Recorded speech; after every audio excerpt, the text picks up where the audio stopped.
हो कि आप बहुत किस्मत वाले हो कि आपके बच्चे टॉप पे टॉप करी आ रहे हैं और बेटियां टॉप पे टॉप करी आ रही हैं। हम 3-4 दिन पहले यहाँ आए थे, तब भी हमने बेटी को यहाँ के उसको सम्मानित किया था और हमें बड़ी खुशी मिली थी। आज दोबारा हमें फोन आया और यहाँ पे दूसरी ये कोमल शर्मा है बेटी, इसके भी 95.6% नंबर आए हैं +2 में, 95.6%। और एक कोमल शर्मा जी के पिताजी का नाम है रविपाल शर्मा और इनसे हमारी बात हुई थी, एक दिन फोन पे बात हुई थी, तो इन्होंने कहा था कि बेटी ने टॉप किया है तो आप कब आ रहे हो। तो मैंने कहा था कि जब भी आप हम इधर आएंगे तो यहाँ बेटी को सम्मानित करते जाएंगे। और आज हम यहाँ पे आए हैं, हम अपने आप को खुशकिस्मत समझते हैं कि हमें ये मौका नसीब हुआ और ऐसे मौके बार बार नसीब होते रहे, बार बार मिलते रहे, बच्चे इस इलाके में टॉप करते रहे और हम बार बार आते रहे, क्योंकि मेरे को बड़ी खुशी होती है, मेरे को बड़ी खुशी होती है जब बच्चे टॉप करते हैं, क्योंकि पढ़ने में और खेलने में बड़ी मेहनत लगती है। जब कोई बच्चा इलाके का टॉप करता है, हमारा जम्मू कश्मीर का नाम ऊंचा करता है, हमारे देश का नाम ऊंचा करता है। और मैं आया हूँ आज कुदरती, जब मैंने पहुंचा तो ये बेटी भी घर में थी, इसकी मम्मी भी घर में थी, इसके ताऊ जी भी घर में थे, तो पूरी फैमिली और बाकी भी इस पंचायत में बाकी भी जो सीनियर सिटीजन हैं, युवा हैं, बेटे हैं, बेटियां हैं, नन्हे मुन्ने बच्चे हैं, सब यहाँ पे इनको मुबारक देने आए थे और हम भी उनमें शामिल हो गए। इसलिए हम भगवान से, माता रानी से प्रार्थना आगे मत्था टेकते हैं, हम प्रार्थना करते हैं कि इस बेटी की ऐसे ही चढ़ाई बनी रहे, ये बार बार टॉप करती रहे। और मैं इनके परिवार के जो इसके मम्मी डैडी हैं, इसके बाकी परिवार के मेंबर हैं, वह उन सबको कहना चाहता हूँ कि जिस दिन ये बेटियां जिस दिन यहाँ की बेटियां जिनको हमने सम्मानित किया है, दोनों बेटियां जिस दिन जब बड़ी अफसर बनेंगी तब भी हमें जरूर बुलाना, तब भी हमें अपनी खुशी में शामिल करना, क्योंकि मैं कहना चाहता हूँ इन बच्चियों के माता पिता जितने खुश हैं ना, इनके टॉप करने पे जितने खुश हैं, उससे डबल हम हैं, उससे डबल हम खुश हैं, क्योंकि मैं तो कहता रहता हूँ कि मैं तो खुश होने की लहर लेता रहता हूँ। बच्चों अच्छा खेलो, अच्छा पढ़ो, आप ऊंचाइयों पे पहुंचते जाओ और हमारा तो ऑटोमेटिकली सिर ऊंचा होता जाएगा। इसलिए जिस भी बच्चे ने, जहां भी बच्चा कोई टॉप करेगा, अच्छा खेलेगा, अच्छा पढ़ेगा, हम उसके साथ हैं, उसके कंधे से कंधा लगा के खड़े हैं, जो हमसे हो सकेगा वो उसके लिए करते रहेंगे, क्योंकि हम पूरी उम्र के लिए इन बच्चों के साथ हैं। क्योंकि मेरे को एक बात की बड़ी खुशी महसूस होती है जब किसी पढ़े लिखे बच्चों को, जो बच्चे पढ़ते हैं, बेटे हो बेटी हो, जब मैं बात करता हूँ ना, इलाके में घूमता हूँ, सेवा करता हूँ, सपोर्ट करता हूँ, तो जब मैं इलाके में घूमता हूँ तो जब कोई बात मैंने पढ़े लिखे बच्चों से कोई डिस्कस करते हैं किसी बात को, तो पढ़े लिखे बच्चे बिल्कुल सही जवाब देते हैं। और ये पढ़े लिखे बच्चे आने वाला भविष्य है, ये हमारा सिर ऊंचा करेंगे।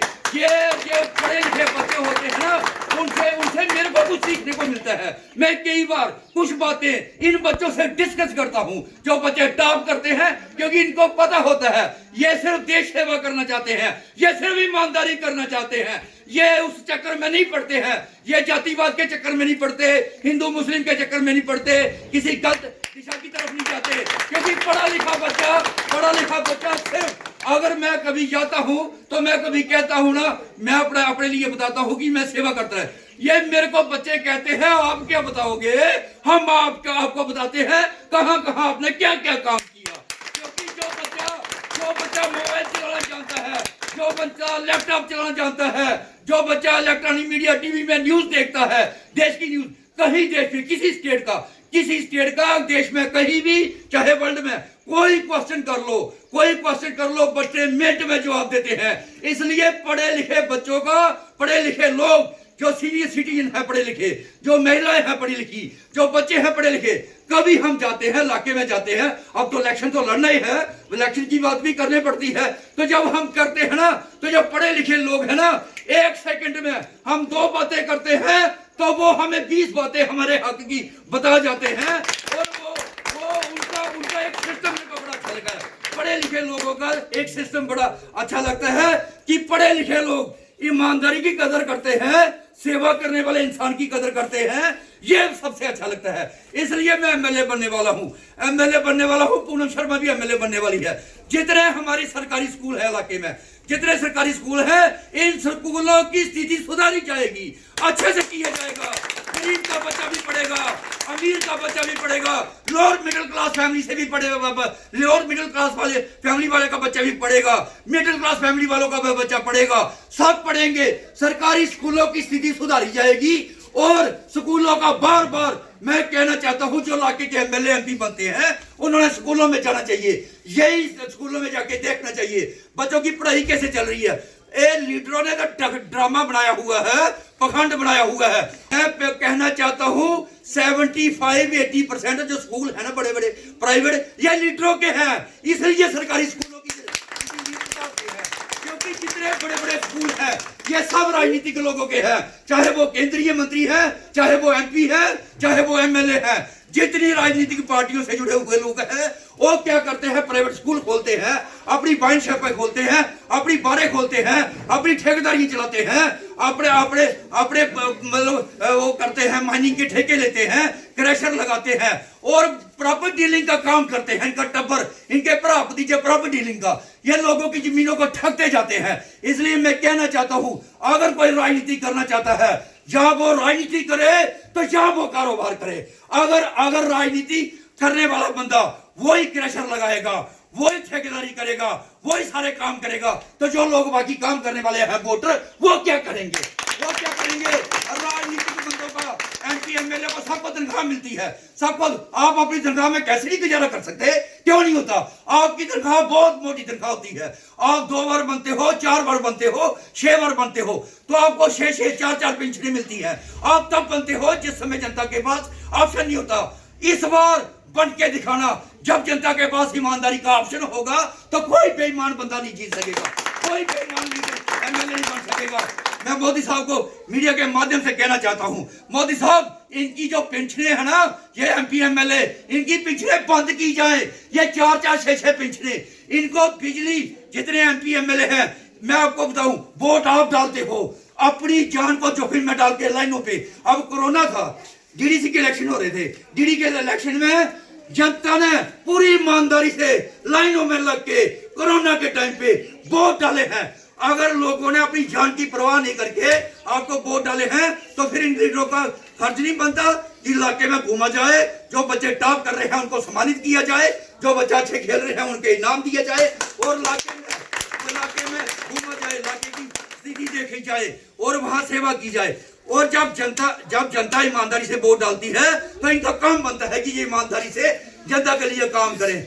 इनका एक ही सिस्टम है, जब भी इलेक्शन आने हैं उस समय घूमना है, उस समय घूमना है, उसके बाद ही इन्होंने गायब हो जाना है। मैं इस बात को बार बार रखूंगा, इलेक्शन से पहले भी रखूंगा, इलेक्शन के एमएलए बनने के बाद भी रखूंगा, विधानसभा में भी रखूंगा। मैं कहना चाहता हूँ, हमारे जम्मू कश्मीर की नौकरियां हमारे जम्मू कश्मीर के बच्चों को मिलनी चाहिए, हमारे जम्मू कश्मीर के बच्चों को मिलनी चाहिए। हमारी जहाँ की जमीनें हमारे जम्मू कश्मीर के लोग खरीदे।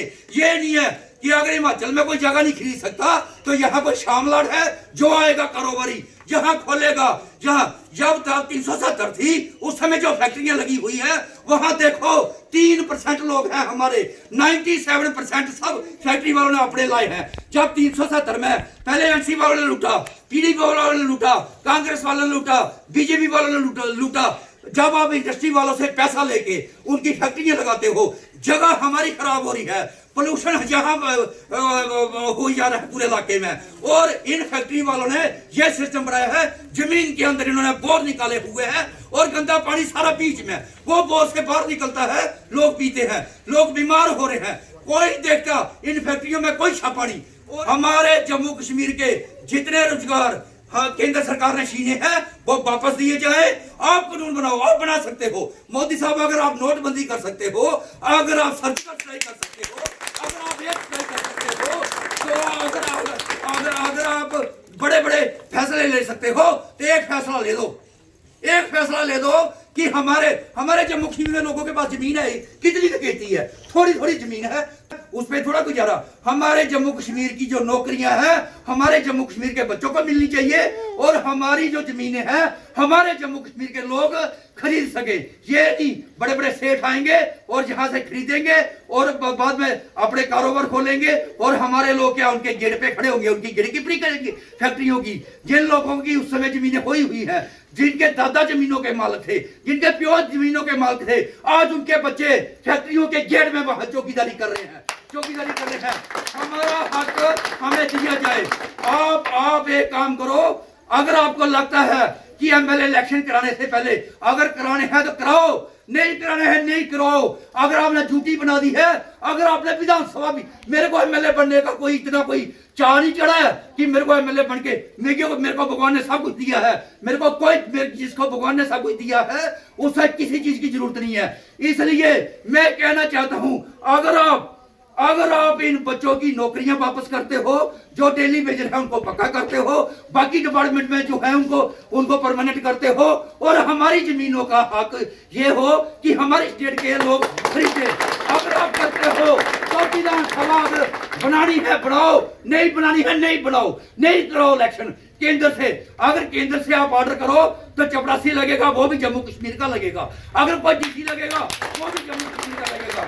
अगर कोई एसएचओ लगेगा वो भी जम्मू कश्मीर का ही होना चाहिए। अगर आप करते हो तो हमें इलेक्शन कराने है कराओ। हमारे लिए इलेक्शन मुद्दा नहीं है। हमारे लिए हमारी नौजवान पीढ़ी जो बेले घूम रहे हैं, चौकों में घूम रहे हैं, आप कहते थे कि हाँ जी 370 के बाद टूटने के बाद इतनी खुशहाली आ जाएगी। क्या खुशहाली है? हर तरफ बेकारी है, हर तरफ महंगाई है। इसलिए इसके बारे में आपको सोचना पड़ेगा। इसलिए आपको अगर नहीं सोचोगे तो जम्मू कश्मीर की जनता आपको पूछने वाली है। आप ये मत सोचो, जनता के दिल में बड़ा गुस्सा है। और उसके बाद जब मैं बात करता हूं तो उस समय कहा जाता है मेरा डोगरी बोलनी चाहिए, डोगरी बोलनी चाहिए, हमारी हिंदी बोलिए। और भैया डोगरी मैं बोल लेता हूँ, मैं तो हूँ ही डोगरा, मैं तो हूँ ही जम्मू कश्मीर का, मेरी पैदाइश ही लखनपुर की है। मैं डोगरी भी बोल लूंगा, मैं हिंदी भी बोल लूंगा, मैं पंजाबी भी बोल लूंगा, मैं गुजराती भी बोल लूंगा, मैं यूपी वाली भाषा भी बोल लूंगा। सारी भाषा हमारे हिंदुस्तान की बाकी स्टेटें हैं, हमें हिंदुस्तानी है। मैं अपने आप को रंजू हिंदुस्तानी बोलता हूँ। तो भाई भाषा का नहीं है, आप ये दिखा करो। कोई आदमी वहां चाहे सीएम हो चाहे कैबिनेट मंत्री हो, कोई डोगरी में शब्द लेता है, कोई कश्मीरी में शब्द लेना भी जनता को लूटता है, और डोगरी में शब्द लेने वाला भी जनता को ही लूटता है। अगर आप ईमानदार भाई, डोगरी मैं थोड़ा अखड़ा में भी नहीं आती बोलने, मेरे को पूरी आती है बोलने। लेकिन मैं कहना चाहता हूं मोदी साहब हिंदी आप ज्यादा समझते हैं। आप तक कहीं बात पहुंचे, आपके दिल्ली के लीडरों तक बात पहुंचे। आपके जो जितने बीजेपी के लीडर हैं वो क्या होते हैं, आपको रिपोर्ट गलत देते हैं। अगर आपके पास रिपोर्ट सही पहुंचेगी तो आपको जिन लोगों ने वोट दिए हैं आपको उनकी तकलीफ का पता चलेगा। इसलिए मैं तो एक गल दसना, वो आदे नचोड़ो नचोड़ी पा दी है। जेले बेलने पर देखना गन्ना पीड़ा दे होंगे, एक बारी गन्ना पाड़िया रस कड्ढ लिया, दूई बारी पाड़िया रस कड्ढ लिया, वो त्री बारी वो गन्ना दा वास्ता रब दा भरावा एक बूंद भी नहीं रही। वो हिसाब जम्मू वालों का कर दिया आपने, वही कर दिया। जे ने पाप किया, डेली वेजर नहीं पक्के किते, जे कांग्रेस ने किया तो उनका नौन हो गया, बेड़ा गर्क हो गया। जरा नहीं करेगा, जेडे कच्चे जिन्हें ला देना उन्हें जेडे डिपार्टमेंट उन्हें परमानेंट किया जा। कई डिपार्टमेंट जो साल 6-6 महीने बाद ला गंदे किन्नी महीने तनख्वाह नहीं मिली, किन्ने 20 साल हो या से यार किन्नी तनख्वाह नहीं मिली।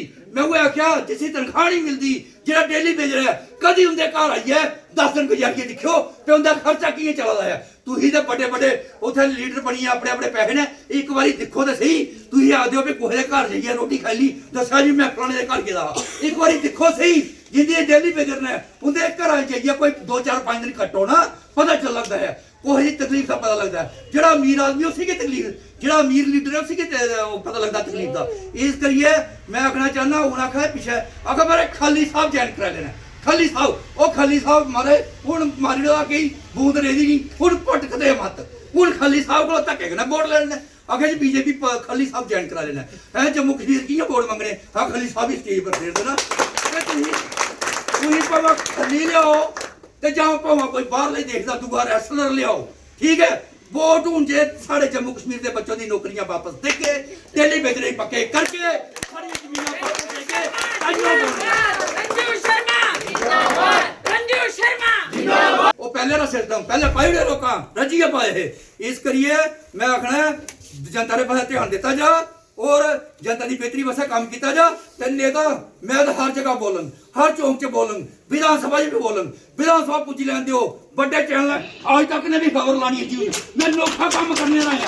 तेरी सेवा तो ठीक दी है, कोई नहीं मेरे बराबर सेवा है। ये लीडर नहीं कर सकते, ये लीडर खत्म है। ये सिर्फ एक दूसरे दो हर पार्टी ची इको देन है मेरे। इस करिए मैं जिले करगा पूरे देश च गल फैलनी है तो फिर ही सारी गल होग। फिर सारे केंद्र के मंत्री तक पुजनी है। हाले तक मतलब समझो भी नहीं तक ये सोचते भी अभी सुने ही नहीं, अभी सुने नहीं तुम सुना के पुजन दो विधानसभा अभी तुम सुना के। इस करिए मैं सारे जसोटा वासी इस इलाके मैं आख्या इस पवित्र धरती उपर मैं इस धरती प्रणाम करना कि जिथों बच्चे इतों इंटेलिजेंट ने और उन्हें मां प्यो ही उन्हें अपना भाई भगवान तो और शक्ति दिया और मैं प्रार्थना करना पे और शक्ति दिया। तू इसी तरीके ने बच्चे की अच्छी परवरिश करते रहो और बच्चे इस तरीके ही सम्मानित करते रहे। जिन्हें छोटे बच्चे ने वो भी इस तरीके ने इनका अच्छा मैसेज मिले। इस करिए और ज्यादा बच्चे टॉप करन, अच्छे अफसर बनन, अच्छी देश सेवा करन और ईमानदारी करने करन। जय हिंद जय भारत। मैं पूनम शर्मा जसरोटा विधानसभा से आजाद उम्मीदवार के तौर पे इलेक्शन लड़ने जा रही हूँ। मैं आपको ये बोलना चाहती हूँ कि आज हम जसरोटा पंचायत में आए हैं। यहाँ की एक बेटी है जिसने 95.6% मार्क्स लाके इस जसरोटा का नाम।